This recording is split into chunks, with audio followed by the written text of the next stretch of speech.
I'd like to tell you about the strangest secret in the world. Some years ago, the late Nobel Prize-winning Dr. Albert Schweitzer was being interviewed in London, and a reporter asked him, "Doctor, what's wrong with men today?" And the great doctor was silent a moment, and then he said, "Men simply don't think." It's about this that I want to talk with you. We live today in a golden age. This is an era that man has looked forward to, dreamed of, and worked toward for thousands of years. But since it's here, we pretty well take it for granted. We in America are particularly fortunate to live in the richest land that ever existed on the face of the earth, a land of abundant opportunity for everyone. But do you know what happens?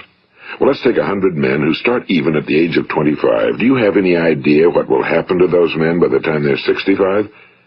These 100 men who all start even at the age of 25 believe they're going to be successful. If you asked any one of these men if he wanted to be a success, he'd tell you he did. And you'd notice that he was eager toward life, that there was a certain sparkle to his eye, an erectness to his carriage, and life seemed like a pretty interesting adventure to him. But by the time they're 65, 1 will be rich. 4 will be financially independent. 5 will still be working. 54 will be broke. Now think a moment. Out of the 100, only 5 make the grade. Now why do so many fail? What has happened to the sparkle that was there when they were 25? What's become of the dreams, the hopes, the plans? And why is there such a large disparity between what these men intended to do and what they actually accomplished? When we say about 5% achieve success, we have to define success. And here's the best definition I've ever been able to find. Success is the progressive realization of a worthy ideal. If a man is working toward a predetermined goal and knows where he's going, that man is a success. If he's not doing that, he's a failure. Success is the progressive realization of a worthy ideal. Rollo May, the distinguished psychiatrist, wrote a wonderful book called Man's Search for Himself. And in this book he says, the opposite of courage in our society is not cowardice. It is conformity. And there you have the trouble today. It's conformity, people acting like everyone else without knowing why, without knowing where they're going. Now think of it. In America right now, there are over 18 million people 65 years of age and older. And most of them are broke. They're dependent on someone else for life's necessities. Now, we learn to read by the time we're 7. We learn to make a living by the time we're 25. Usually by that time, we're not only making a living, we're supporting a family. And yet, by the time we're 65, we haven't learned how to become financially independent in the richest land that has ever been known. Why? We conform. And the trouble is that we're acting like the wrong percentage group, the 95 who don't succeed. Now, why do these people conform? Well, they really don't know. These people believe that their lives are shaped by circumstances, by things that happen to them, by exterior forces. They're outer-directed people.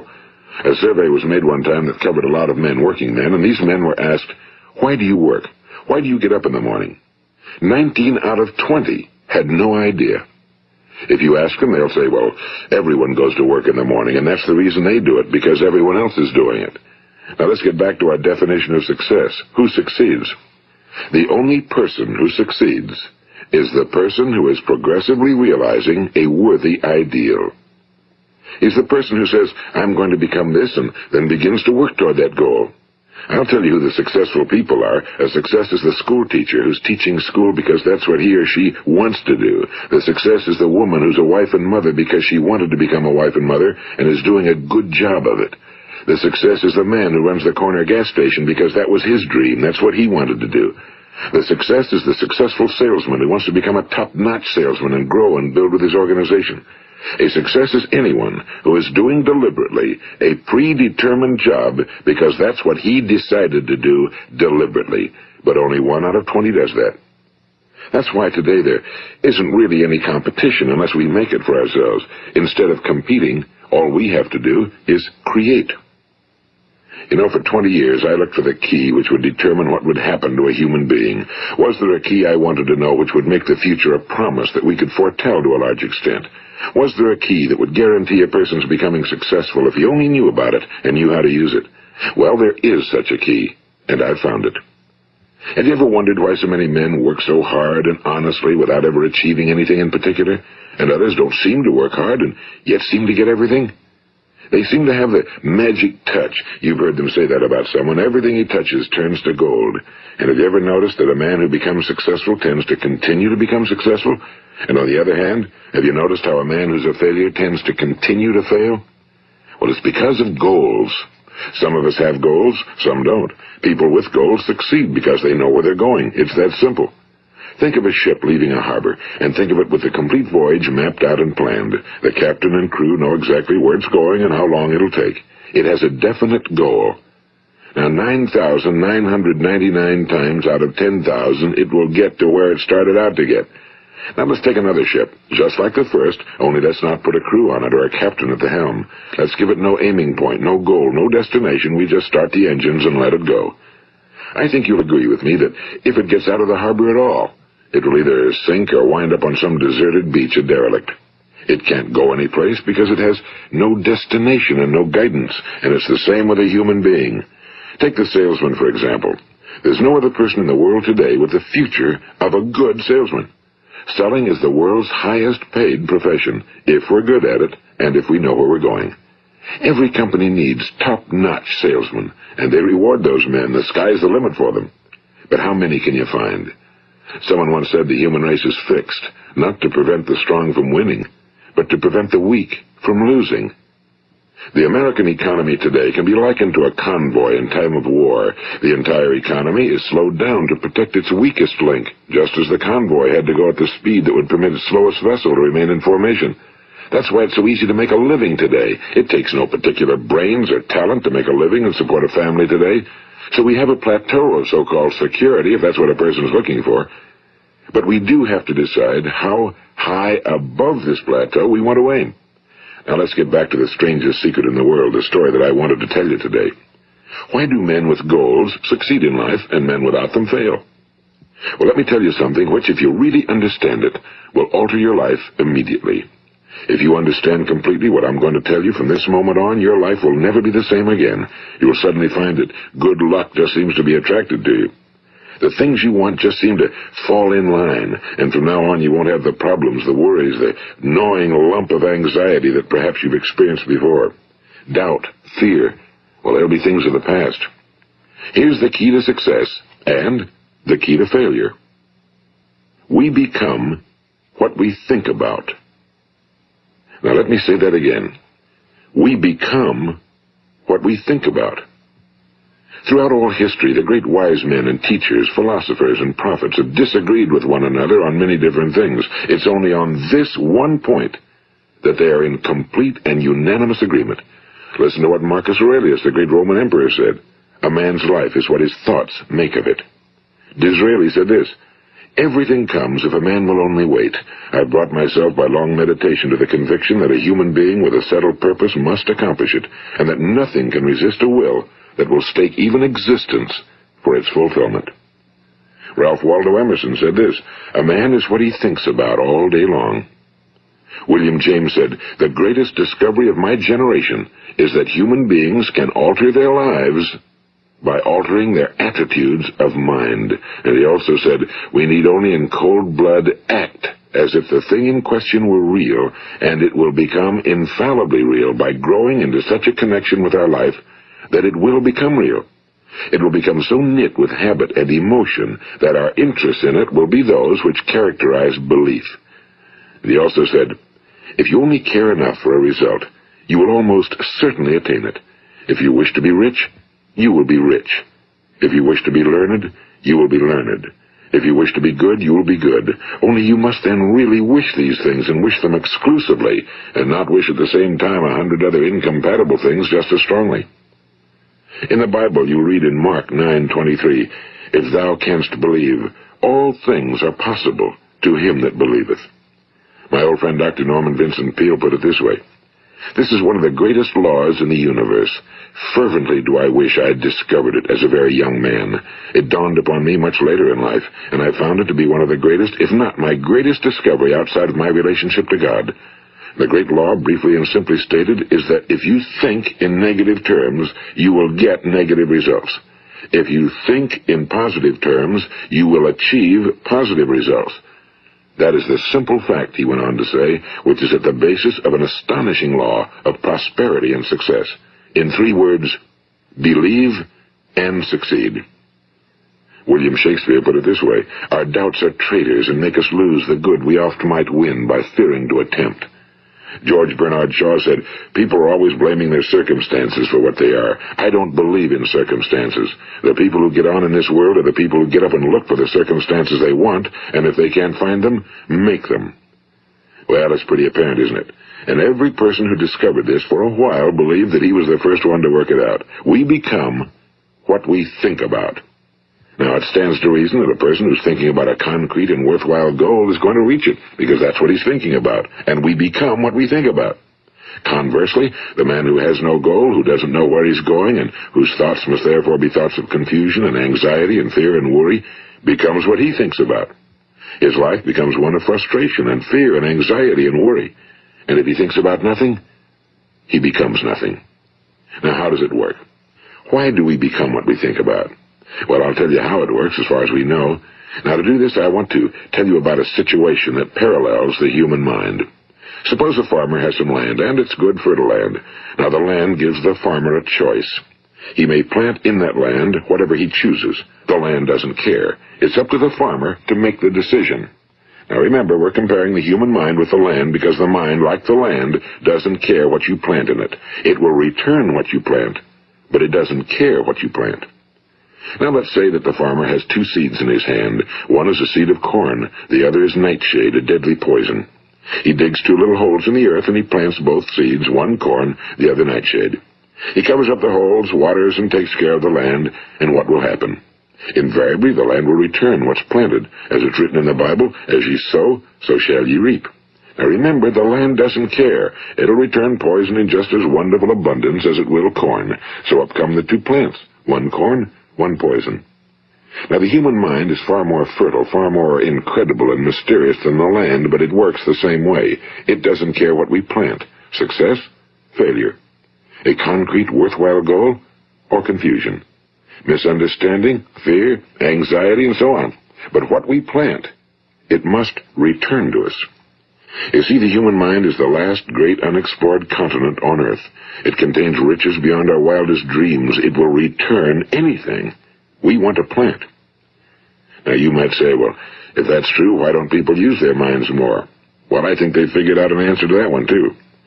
Our mind comes as standard equipment at birth. It's free, and things that are given to us for nothing we place little value on. Things that we pay money for, we value. The paradox is that exactly the reverse is true. Everything that's really worthwhile in life came to us free. Our minds, our souls, our bodies, our hopes, our dreams, our ambitions, our intelligence, our love of family and children and friends and country, all these priceless possessions are free. But the things that cost us money are actually very cheap and can be replaced at any time. A good man can be completely wiped out and make another fortune. He can do that several times.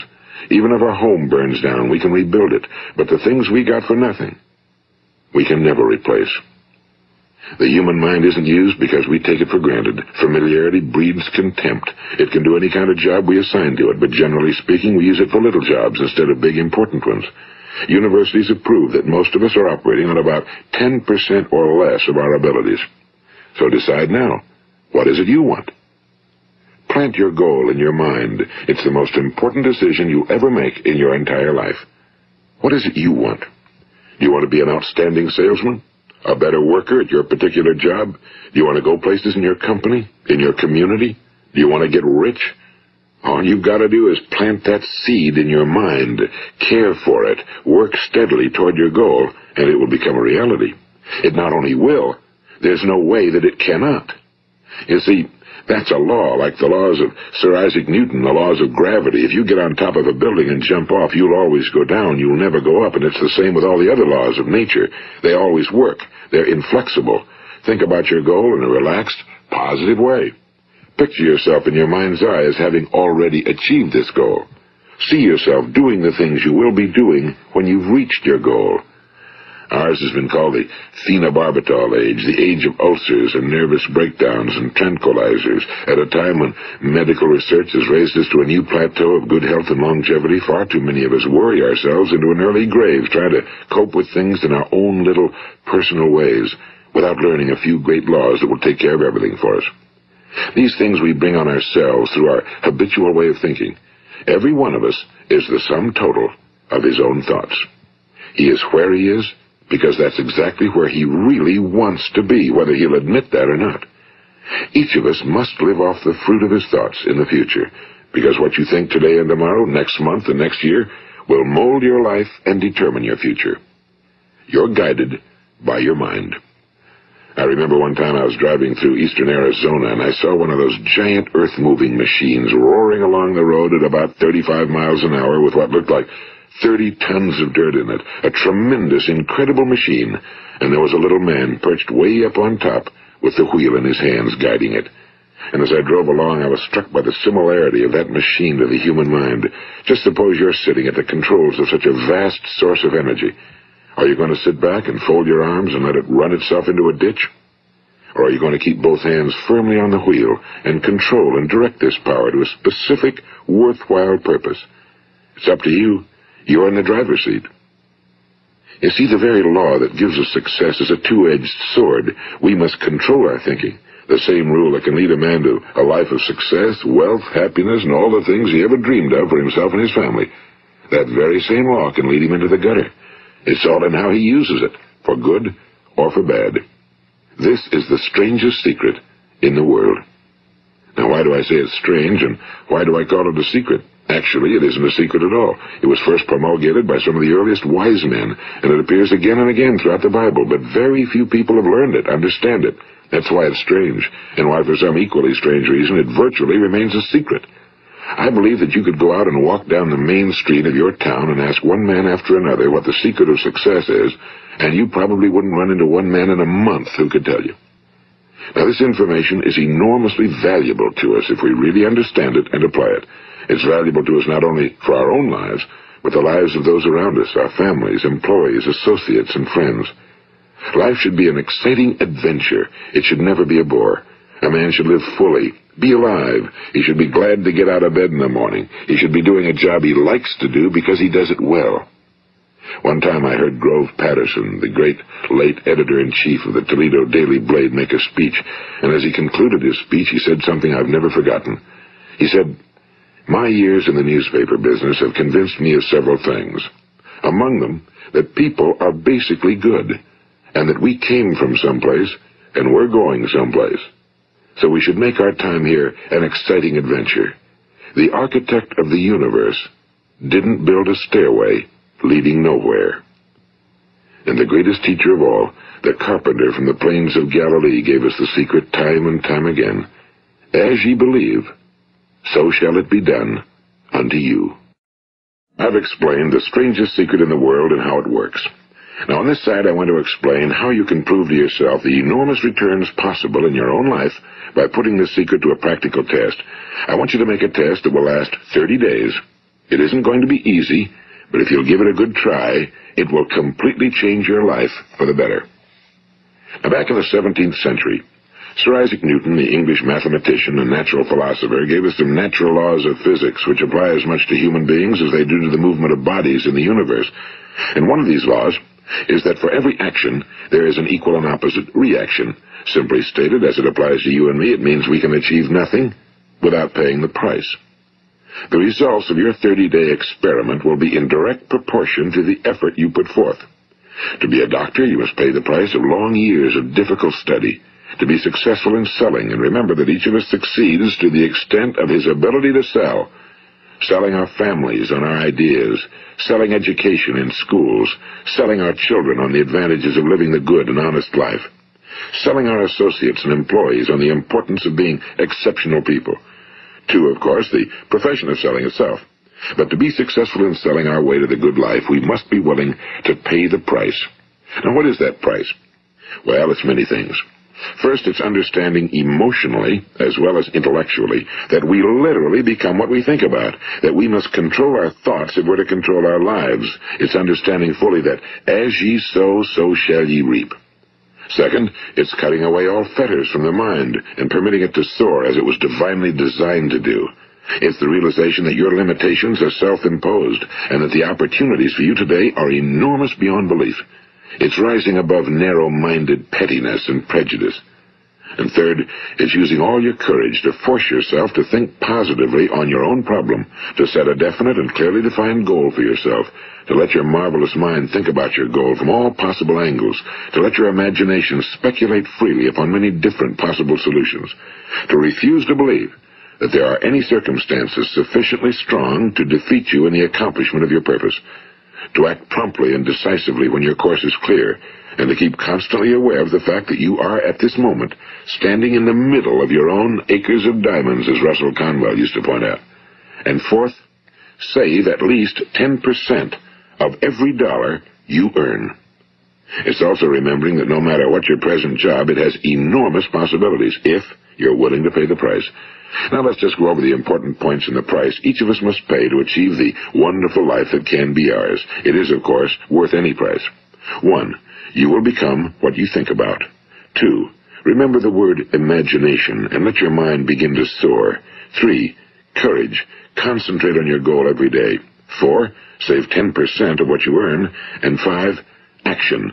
Ideas are worthless unless we act on them. Now, I'll try to outline the 30-day test I want you to make. Keep in mind that you have nothing to lose by making this test and everything you could possibly want to gain. There are 2 things that may be said of everyone. Each of us wants something, and each of us is afraid of something. I want you to write on a card what it is you want more than anything else. It may be more money. Perhaps you'd like to double your income or make a specific amount of money. It may be a beautiful home. It may be success at your job. It may be a particular position in life. It could be a more harmonious family. Each of us wants something. Now write down on your card specifically what it is you want. Make sure it's a single goal and clearly defined. You needn't show it to anyone, but carry it with you so that you can look at it several times a day. Think about it in a cheerful, relaxed, positive way each morning when you get up, and immediately you have something to work for, something to get out of bed for, something to live for. Look at it every chance you get during the day and just before going to bed at night. And as you look at it, remember that you must become what you think about, and since you're thinking about your goal, you realize that soon it will be yours. In fact, it's yours really the moment you write it down and begin to think about it. Look at the abundance all around you as you go about your daily business. You have as much right to this abundance as any other living creature. It's yours for the asking. Now we come to the difficult part. Difficult because it means the formation of what is probably a brand new habit, and new habits are not easily formed. Once formed, however, it will follow you for the rest of your life. Stop thinking about what it is you fear. Each time a fearful or negative thought comes into your consciousness, replace it with a mental picture of your positive and worthwhile goal. And there will come times when you'll feel like giving up.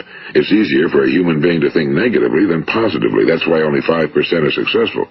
You must begin now to place yourself in that group. For 30 days, you must take control of your mind. It will think about only what you permit it to think about. Each day for this 30-day test, do more than you have to do. In addition to maintaining a cheerful, positive outlook, give of yourself more than you've ever done before. Do this knowing that your returns in life must be in direct proportion to what you give. The moment you decide on a goal to work toward, you're immediately a successful person. You are then in that rare and successful category of people who know where they're going. Out of every 100 people, you belong to the top 5. Don't concern yourself too much with how you're going to achieve your goal. Leave that completely to a power greater than yourself. All you have to do is know where you're going. The answers will come to you of their own accord and at the right time. Remember these words from the Sermon on the Mount, and remember them well. Keep them constantly before you this month of your test. Ask, and it shall be given you. Seek, and ye shall find. Knock, and it shall be opened unto you. For every one that asketh receiveth, and he that seeketh findeth, and to him that knocketh it shall be opened. It's as marvelous and as simple as that. In fact, it's so simple that in our seemingly complicated world, it's difficult for an adult to understand that all he needs is a purpose and faith. For 30 days, Do your very best. If you're a salesman, go at it as you've never done before, not in a hectic fashion, but with the calm, cheerful assurance that time well spent will give you the abundance in return you deserve and want. If you're a homemaker, devote your 30-day test to completely giving of yourself without thinking about receiving anything in return, and you'll be amazed at the difference it makes in your life. No matter what your job, do it as you've never done it before for 30 days.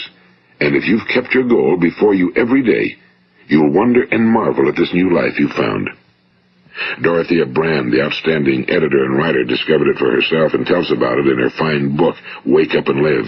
Her entire philosophy is reduced to the words, act as though it were impossible to fail. She made her own test with sincerity and faith, and her entire life was changed to one of overwhelming success. Now, you make your test for 30 full days. Don't start your test until you've made up your mind to stick with it. You see, by being persistent, you're demonstrating faith. Persistence is simply another word for faith. If you didn't have faith, you'd never persist. If you should fail during your first 30 days, by that I mean suddenly find yourself overwhelmed by negative thoughts, you've got to start over again from that point and go 30 more days. Gradually, your new habit will form until you find yourself one of that wonderful minority to whom virtually nothing is impossible. And don't forget the card. It's vitally important as you begin this new way of living. On one side of the card, write your goal, whatever it may be. On the other side, write the words we've quoted from the Sermon on the Mount. Ask, and it shall be given you. Seek, and ye shall find. Knock, and it shall be opened unto you. Nothing great was ever accomplished without inspiration. See that during these crucial first 30 days, your own inspiration is kept at a peak. And above all, don't worry. Worry brings fear, and fear is crippling. The only thing that can cause you to worry during your test is trying to do it all yourself. Know that all you have to do is hold your goal before you. Everything else will take care of itself. Remember also to keep calm and cheerful. Don't let petty things annoy you and get you off course. Now, since making this test is difficult, some will say, why should I bother? Well, look at the alternative. No one wants to be a failure. No one really wants to be a mediocre individual. No one wants a life constantly filled with worry and fear and frustration. Therefore, remember that you must reap that which you sow. If you sow negative thoughts, your life will be filled with negative things.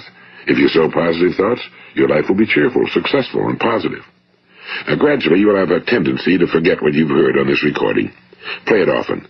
Keep reminding yourself of what you must do to form this new habit. Gather your whole family around at regular intervals and listen to what's been said here. You know, most men will tell you that they want to make money without understanding the law. The only people who make money work in a mint. The rest of us must earn money. This is what causes those who keep looking for something for nothing or a free ride to fail in life. The only way to earn money is by providing people with services or products which are needed and useful. We exchange our time and our product or service for the other man's money. Therefore, the law is that our financial return will be in direct proportion to our service. Now, success is not the result of making money. Making money is the result of success, and success is in direct proportion to our service. Most people have this law backwards. They believe that you're successful if you earn a lot of money.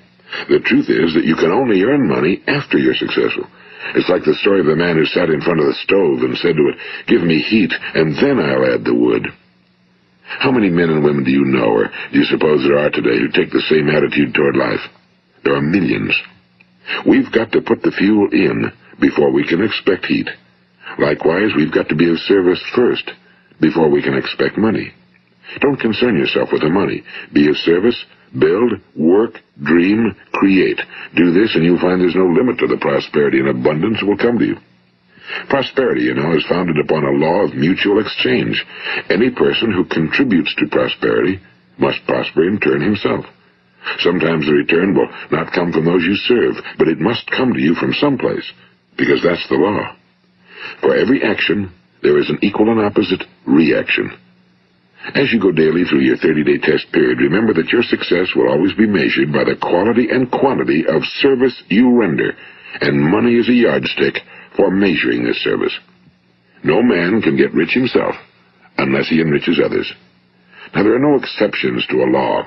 You can drive down any street in America and from your car estimate the service that's being rendered by the people living on that street. Had you ever thought of this yardstick before? It's interesting. Some, like ministers and priests and other devoted people, measure their returns in the realm of the spiritual, but again, their returns are equal to their service. Once this law is fully understood, any thinking person can tell his own fortune. If he wants more, he must be of more service to those from whom he receives his return. If he wants less, he has only to reduce his service. This is the price you must pay for what you want. If you believe you can enrich yourself by deluding others, you can end only by deluding yourself. It may take some time, but just as surely as you breathe, you'll get back what you put out. Don't ever make the mistake of thinking you can avert this. It's impossible. The prisons and the streets where the lonely walk are filled with people who tried to make new laws just for themselves. We may avoid the laws of man for a while, but there are greater laws that cannot be broken. An outstanding medical doctor recently pointed out 6 steps that will help you realize success. 1. Set yourself a definite goal. 2. Quit running yourself down. 3. Stop thinking of all the reasons why you cannot be successful and instead think of all the reasons why you can. 4. Trace your attitudes back through your childhood and try to discover where you first got the idea you couldn't be successful, if that's the way you've been thinking. 5. Change the image you have of yourself by writing out a description of the person you would like to be. And 6. Act the part of the successful person you have decided to become. The doctor who wrote those words is a noted West Coast psychiatrist, Dr. David Harold Fink. Do what the experts since the dawn of recorded history have told you you must do. Pay the price by becoming the person you want to become. It's not nearly as difficult as living unsuccessfully. Make your 30-day test, then repeat it again, and each time it will become more a part of you until you'll wonder how you could ever have lived any other way. Live this new way and the floodgates of abundance will open and pour over you more riches than you may have dreamed existed. Money? Yes, lots of it. But what's more important, you'll have peace. You'll be in that wonderful minority who lead calm, cheerful, successful lives. Start today. You have nothing to lose, but you have a whole life to win. This is Earl Nightingale, and thank you.